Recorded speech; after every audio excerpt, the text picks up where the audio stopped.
नमस्कार, केटीव्हीच्या कोकण वार्तांमध्ये आपलं स्वागत। सुरुवातीला एक नजर ठळक घडामोडींवर। छत्रपती शिवाजी महाराज महाराजस्व समाधान शिबिर अभियानाला सुरुवात। महसूल सेवा आता थेट नागरिकांच्या दारी मिळणार। जिल्हाधिकारी मनोज जिंदल यांचं आवाहन। वीज प्रश्नावर मुख्यमंत्र्यांनी हस्तक्षेप करावा, तसंच स्मार्ट मीटरद्वारे वीज तोडणी त्वरित थांबवण्याची जिल्हाधिकारी आणि महावितरणकडे रत्नागिरी ग्राहक पंचायतीची मागणी। मध्य पूर्वेतील युद्धजन्य परिस्थितीचा रत्नागिरीत परिणाम। एलपीजी गॅस सिलेंडरच्या दरात वाढ, तर काही ठिकाणी तुटवडा।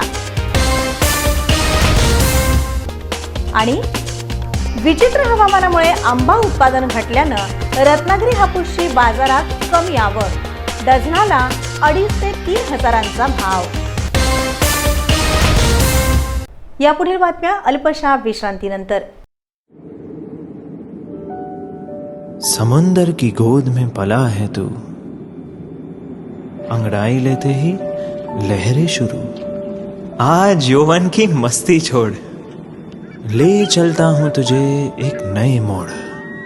आजा तुझे माँ पुकारे अब, छेड़ देते हैं बीच से कुछ शरारत हंसी। गले लगा ले उसे ए फकीर, इंतजार कर रहा है तेरा तो। चल दे देते हैं उसे फसल की खूबसूरती तो। आजा तुझे माँ पुकारे अब, मीलों आगे चलना है हमें। सिर्फ फसल नहीं, तेरे स्पर्श की चाह में बैठे हैं शहरों में भी कहीं। उनके मुख पे भी लानी है मुस्कान, उन्हें भी देनी है एक नई पहचान। आजा तुझे माँ पुकारे अब। फिनोलेक्स पाइप्स पहुंचाए पानी को अपनी माँ के पास। आता बातम्या विस्ताराने। सर्वसामान्य जनता आणि शेतकरी यांचे महसूल विभागाच्या क्षेत्रीय कार्यालयाशी संबंधित दैनंदिन प्रश्न त्वरित निकाली काढण्यासाठी महाराष्ट्र शासनाने मार्च 2026 ते मे 2026 या कालावधीत राज्यात छत्रपती शिवाजी महाराज महाराजस्व समाधान शिबिर अभियानाचं आयोजन केलं असल्याची माहिती जिल्हाधिकारी मनोज जिंदल यांनी दिली। नमस्कार। महाराष्ट्र शासनाचे महसूल व वन विभागामार्फत राज्यातील सर्वसामान्य नागरिक, शेतकरी, महिला व विद्यार्थ्यांचा महसूल विषयक आणि दाखलेचे विषयक समस्यांचे तात्काळ निराकरण करण्यासाठी छत्रपती शिवाजी महाराज महाराजस्व समाधान शिबिर अभियान टप्पा 1 राबवण्याचा निर्णय शासनाने घेण्यात आलेला आहे। 18 फरवरी 2026ला हा शासनाचा निर्णय आणि GR आला होता आणि त्याप्रमाणे प्रत्येक जिल्ह्यामध्ये महसूल मंडल स्तरावर तसेच नगर परिषद आणि नगर पंचायत स्तरावर विशेष समाधान शिबिर आयोजित करण्यात येणार आहेत। आणि या अभियानाचा जे मुख्य उद्देश आहे ते आपली सामान्य जनता, शेतकरी, विद्यार्थी आणि महिलांच्या महसूल विभागाशी रिलेटेड संबंधित दैनंदिन प्रश्नाचे निराकरण करणे आहे आणि सर्वांपर्यंत एकाच दिवसात सेवा वितरण म्हणजे सिंगल डे सर्व्हिस डिलिव्हरी हे सुनिश्चित करणे आहे। या अभियानाच्या जे इम्प्लिमेंटेशन आहे हे आपण 3 टप्प्यामध्ये करणार आहे। त्याची आत्तापर्यंत आपण पूर्वतयारी पूर्ण केलेली आहे। हे 18 फरवरीपासून आपण याची पूर्वतयारी सुरू केली होती। मार्चमध्ये दिनांक 7 म्हणजे 7 मार्च 2026, 14 मार्च, 20 मार्च आणि 27 मार्च या रोजी मार्चमध्ये हे याचे आपण वेगवेगळे कॅम्प्स घेणार आहे। अप्रिलच्या महिन्यामध्ये 10 अप्रिल, 17 अप्रिल, 24 अप्रिल आणि 30 एप्रिल हे तालुका आणि मंडल स्तरावर तालुक्याचे सगळे मंडल स्तरावर आपण हे मोहीम घेणार आहे। आणि इराण आणि इस्रायल यांच्या युद्धामुळे आपल्या जिल्ह्यात कोणत्याही प्रकारचा इंधन तुटवडा नसून अफवांवर विश्वास ठेवू नका, असं आवाहन जिल्हाधिकारी मनोज जिंदल यांनी केलं आहे। नाही, आपल्याकडे सध्या त्याची काही माहिती नाही, असं काही शासनाने आपल्याला सूचना पण दिली नाही। परंतु मला या आता सगळं आपण संवाद करतोय त्याच्यामध्ये सगळे आपल्या नागरिकांना माहिती द्यायची आहे की आपल्याकडे कोणताही प्रकारचे इंधन असेल पेट्रोल डिझेल किंवा गॅस कुठलाही शॉर्टेज नाही, कुठल्या प्रकारच्या आपल्याकडे टंचाई नाही. याच्यामध्ये आपण कंटिन्युअसली शासनाच्या टचमध्ये आहे. शासनाशी आपला कंटिन्युअस कम्युनिकेशन सुरू आहे. त्याच्यामध्ये काही जर असेल काही प्रश्न उद्भवत असेल तर त्याच्यावर आपण लगेच कारवाई करणार. परंतु तशा प्रकारचे आपल्याकडे भरपूर साठा उपलब्ध आहे. प्रत्येक इंधनाचा आपल्याकडे भरपूर साठा आपल्या जिल्ह्यामध्ये उपलब्ध आहे. नाही, काळेबाजारीबद्दल जे काही आपल्याकडे सूचना येईल त्याच्यावर खूप कठोर कारवाई आपण करणार. याच्याबद्दल मी SP साहेबांशी पण बोललो होतो. परवा दिवशी माझी चर्चा झाली होती त्यांच्याशी याबद्दल, आणि त्यांनी त्यांचे टीम्स पण सक्रिय केलेले आहे. त्याच्यामध्ये कालाबाजारीचे जे काही इकडचे कोणताही माणूस आपल्याला कालाबाजारी करता दिसला किंवा तशी माहिती पडली तो आपण कायद्याप्रमाणे त्याच्यावर 100% कारवाई करणार. माझ्या फक्त हे सूचना आहे, नागरिकांना मी आवाहन केलं आहे की आपण आपल्याकडे मोठ्या प्रमाणात साठा आहे सगळे प्रकारचे इंधनाचा, आणि अफवा करणारे जे काही आपले समाजामध्ये असे लोक असतील त्यांना माझी एक सूचना आहे की आम्ही कुठल्याही प्रकारच्या आपल्याकडे असा सूचना आली तो आम्ही कायद्याप्रमाणे त्यांच्यावर एक कठोर निर्णय घेणार आणि त्यांच्यावर कारवाई करणार. रत्नागिरी जिल्ह्यातील वीज ग्राहक, सौर ऊर्जा ग्राहक आणि आंबा बागायतदारांच्या विविध प्रश्नांवर तातडीनं तोडगा काढण्यासाठी राज्याच्या मुख्यमंत्र्यांनी हस्तक्षेप करावा अशी मागणी ग्राहक पंचायतीनं केली आहे. या संदर्भात जिल्हाधिकारी कार्यालय आणि महावितरण प्रशासनाला निवेदन देण्यात आलं.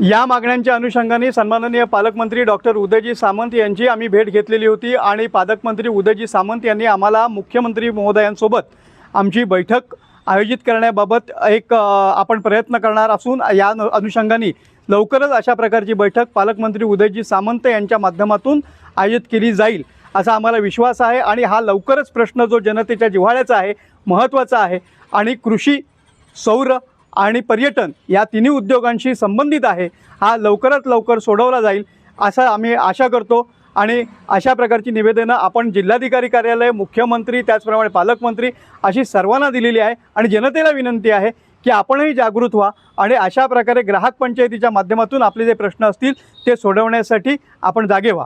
धन्यवाद.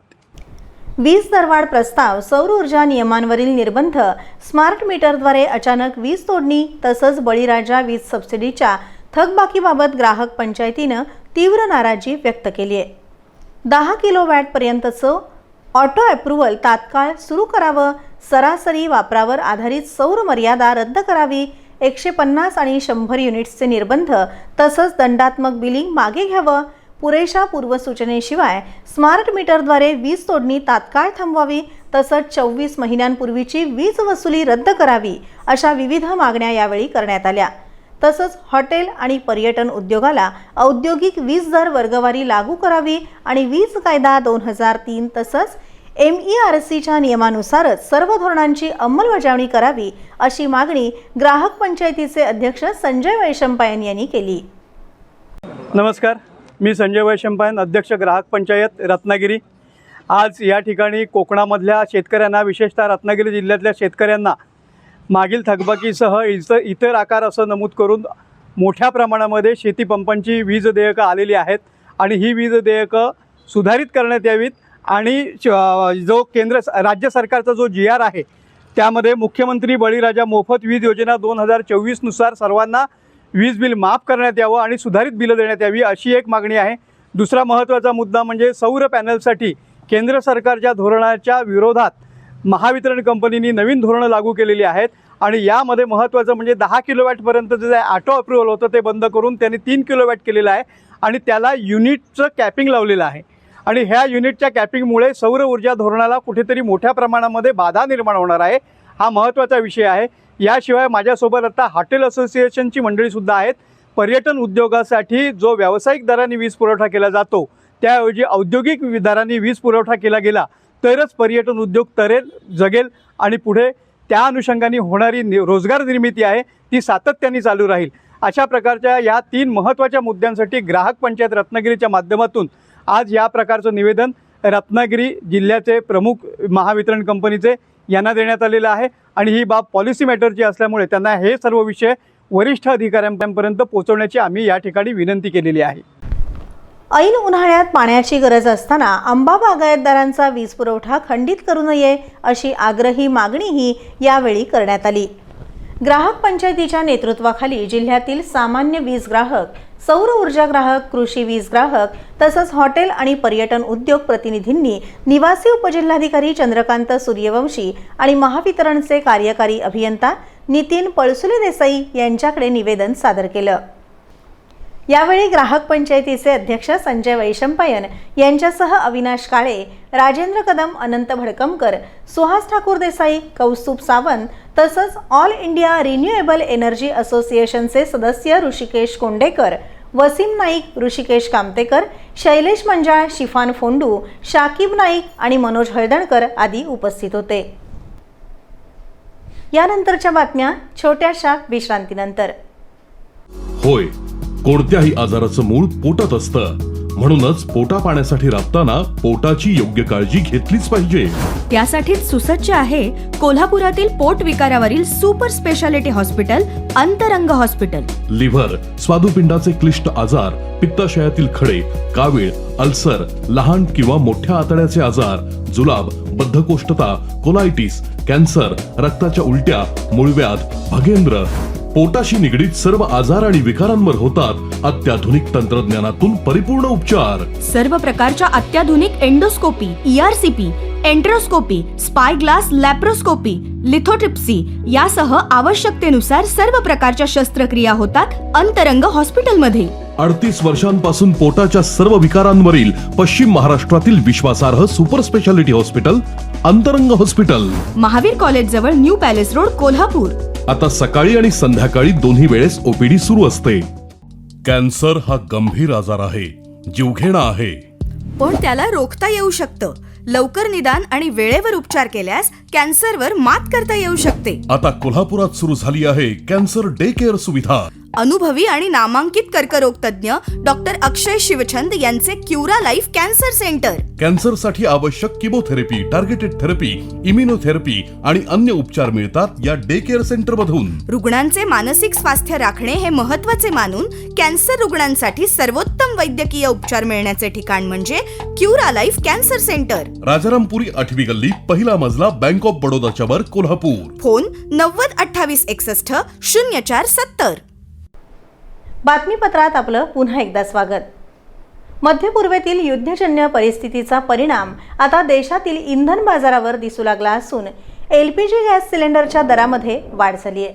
त्याचबरोबर रत्नागिरी जिल्ह्यातील अनेक भागांमध्ये LPG गॅस सिलेंडरचा तुटवडा जाणवू लागला असल्याची माहिती समोर आली आहे। गॅस कंपन्यांकडून गॅस एजन्सींना काही तात्पुरत्या सूचना देण्यात आल्या आहेत। त्यानुसार सध्या व्यावसायिक LPG गॅस सिलेंडरचं वितरण मर्यादित ठेवण्याचे निर्देश देण्यात आलेत। तसंच घरगुती गॅस सिलेंडर ग्राहकांना एक सिलेंडर घेतल्यानंतर किमान 1 महिना पूर्ण झाल्याशिवाय दुसरा सिलेंडर देऊ नये अशा सूचना एजन्सींना देण्यात आल्या आहेत। दरम्यान रत्नागिरीतील गॅस एजन्सीकडे सध्या केवळ पुढील 3 दिवस पुरेल इतकाच गॅसचा साठा उपलब्ध असल्याची माहिती मिळत आहे। त्यामुळे परिस्थिती लक्षात घेऊन ग्राहकांनी घरगुती गॅसचा वापर जपून करावा असं आवाहन गॅस एजन्सीकडून करण्यात आलं आहे। मध्य पूर्वेतील युद्धजन्य परिस्थिती कायम राहिल्यास भविष्यात गॅस पुरवठ्यावर आणखी परिणाम होऊन तुटवडा वाढण्याची शक्यता व्यक्त केली जात आहे। त्यामुळे नागरिकांनी घाबरून न जाता संयम ठेवून गॅसचा वापर करावा असंही आवाहन गॅस एजन्सीच्या वतीने करण्यात आलं आहे। मार्च महिना सुरू झाला असला तरी रत्नागिरी हापूस आंब्याची बाजारातील आवक अपेक्षेप्रमाणे झालेली नाहीये। गतवर्षीच्या तुलनेत यंदा तब्बल 1 महिना उशिरानं रत्नागिरी हापूस स्थानिक बाजारपेठेत दाखल झालाय। बदलत्या हवामानाचा आंबा पिकावर मोठा परिणाम झाल्याचं चित्र सध्या दिसून येत आहे।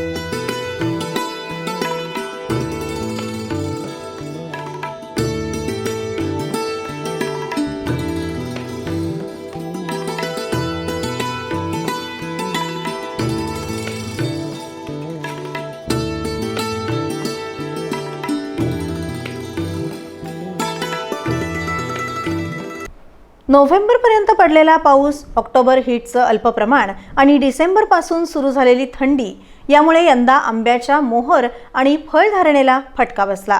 त्यामुळे सध्या झाडावर केवळ 10 ते 15% इतकाच आंबा असल्याची माहिती बागायतदारांकडून दिली जात आहे. उत्पादन कमी असल्यानं रत्नागिरीच्या स्थानिक बाजारपेठेत सध्या हापूस आंब्याची अतिशय किरकोळ आवक होत आहे. परिणामी दरही गगनाला भिडले असून स्थानिक बाजारात हापूस आंब्याला 2,500 ते 3,000 रुपये डझन असा भाव मिळत आहे. दरम्यान रत्नागिरी बाजारपेठेत देवगड हापूसचीही काही प्रमाणात आवक होत आहे. साधारणपणे मार्च महिन्यात स्थानिक बाजारात मोठ्या प्रमाणात रत्नागिरी हापूस उपलब्ध होत असतो. मात्र यंदा उत्पादन घटल्यानं एप्रिल महिन्याच्या मध्यापर्यंतच बाजारातील आवक वाढण्याची शक्यता व्यक्त केली जात आहे. त्यामुळे सध्या तरी हापूस आंब्याचे दर सर्वसामान्य ग्राहकांच्या खिशाला न परवडणारे ठरत असून बाजारपेठेत आंबा पाहण्यासाठीच अधिक गर्दी दिसत आहे. आजच्या मोबाईल आणि तंत्रज्ञानाच्या युगात जिथे लहान मुलं मोबाईलच्या स्क्रीनमध्ये हरवत चालली आहेत, तिथे रत्नागिरी तालुक्यातील सैतवडे बनवाडी येथील बालचमूनं मात्र आपल्या संस्कृतीचा वारसा जपण्याचा सुंदर आदर्श समाजासमोर ठेवलाय. परंपरा, संस्कार आणि मैदानी खेळांमधून या मुलांनी समृद्ध बालपण कसं जगावं याचं उत्तम उदाहरण घालून दिलंय.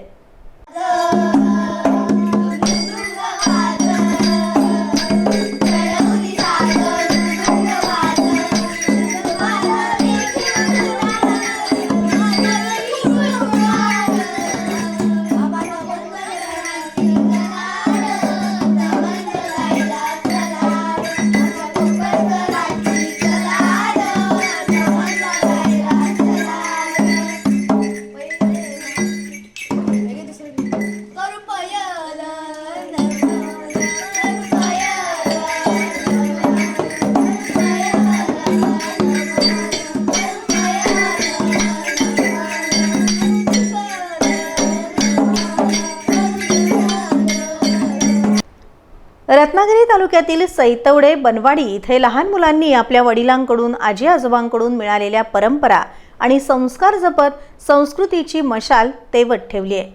विविध सण उत्सव, पारंपरिक खेळ आणि सामाजिक उपक्रमांमध्ये ही मुलं उत्साहानं सहभागी होताना दिसत आहेत. ज्येष्ठांच्या मार्गदर्शनाखाली ही मुलं केवळ परंपरा पाळत नाहीत, तर त्यातून शिस्त, संघभावना आणि आदरातिथ्य यासारखे महत्त्वाचे संस्कारही आत्मसात करत आहेत. मोबाईलच्या आभासी जगापेक्षा मातीशी नातं जोडून खरं बालपण जगण्याचा संदेश ही मुलं देत आहेत. बनवाडीतील या बालचमूचा उत्साह पाहून ग्रामस्थांकडूनही त्यांचं कौतुक होतंय. परंपरा जपण्याची ही भावना पुढील पिढीसाठी प्रेरणादायी ठरत असून संस्कृतीचा हा अमूल्य ठेवा पुढे नेण्याचं महत्त्वपूर्ण काम ही मुलं करत असल्याची भावना ग्रामस्थांनी व्यक्त केली आहे. पुन्हा एक नजर ठळक घडामोडींवर. छत्रपती शिवाजी महाराज महाराजस्व समाधान शिबिर अभियानाला सुरुवात. महसूल सेवा आता थेट नागरिकांच्या दारी मिळणार. जिल्हाधिकारी मनोज जिंदल यांचं आवाहन. वीज प्रश्नावर मुख्यमंत्र्यांनी हस्तक्षेप करावा, तसंच स्मार्ट मीटरद्वारे वीज तोडणी त्वरित थांबवण्याची जिल्हाधिकारी आणि महावितरणकडे रत्नागिरी ग्राहक पंचायतीची मागणी. मध्य पूर्वेतील युद्धजन्य परिस्थितीचा रत्नागिरीत परिणाम. LPG गॅस सिलेंडरच्या दरात वाढ, तर काही ठिकाणी तुटवडा. आणि विचित्र हवामानामुळे आंबा उत्पादन घटल्यानं रत्नागिरी हापूसची बाजारात कमी आवक. डझनाला 2,500 ते 3,000चा भाव. यासोबतच हे बातमीपत्र संपलं. नमस्कार.